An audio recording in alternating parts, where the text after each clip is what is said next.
একপাশে ঝুলছে অচল হাত, অন্য পাশে সচল হাত দিয়ে দিব্যি কাঠ কেটে লাকড়ি বানাচ্ছেন কালু মিয়া। এভাবেই এক হাতে কাঠ কেটে জীবন পার করছেন কাঠুরে কালু। শরীরের শেষ শক্তি দিয়ে জীবন যুদ্ধ করে টিকে আছেন তিনি। 10-15 বছর কষ্ট হয়তো খুবই। একদিকে বুক ভরা কষ্ট ও শারীরিক প্রতিবন্ধকতা, অন্যদিকে বয়সের ভার, তবু থেমে নেই কালু মিয়ার লড়াই।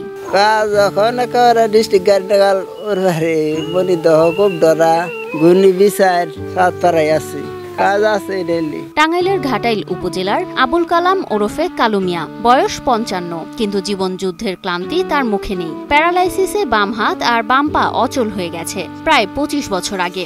রাজমিস্ত্রি কামে গেছিলাম, সেই জায়গায় ওইরা এক সাইডে অবশ্য হয়ে গেছে। তারপরে আমি যে কুড়াল হাতে লইয়া কাজ করি, এক হাত দিয়ে করি জায়গায়, এই 25 বছর আগে। স্ত্রী কালু মিয়ার অবস্থা সহ্য করতে না পেরে চলে গেছেন, রেখে গেছেন একমাত্র মেয়ে আসিয়া আক্তারকে।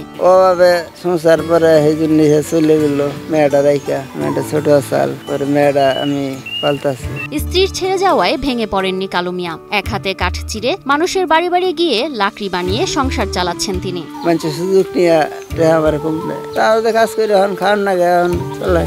সকালে বের হন, সারাদিন কাজ করে পান মাত্র 250 থেকে 300 টাকা। সেই সামান্য আয়ে দুবেলা খাবার জোটে তার আর তার মেয়ের। আর তার তো না 4টা তো ভাই 300 টাকা মজুরি দেয়, এত পোষায় না তো। মেয়ে আসিয়া এসএসসি পরীক্ষায় বসতে চেয়েছিল, কিন্তু টাকার অভাবে তা আর সম্ভব হয়নি।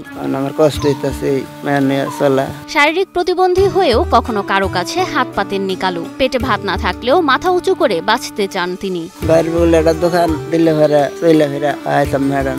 কালুর শরীর অচল, কিন্তু মনোবল পাহাড়ের চেয়েও শক্ত। তবু কালু মিয়া যদি কোনো লিখিত আবেদন করেন, তাহলে সরকারের পক্ষ থেকে প্রয়োজনীয় ব্যবস্থা গ্রহণ করা হবে বলে আশ্বাস দেন ঘাটাইল উপজেলা নির্বাহী কর্মকর্তা মোহাম্মদ আবু সাইদ। জনৈক ব্যক্তি যদি তার আর্থিক অসচ্ছলতার কারণে তার দৈনন্দিন জীবন যাপন করা ব্যাহত হয়, তা সেক্ষেত্রে তিনি যদি আমাদের নিকট আবেদন করেন, তাহলে আমরা বিধি মোতাবেক ব্যবস্থা গ্রহণ করব।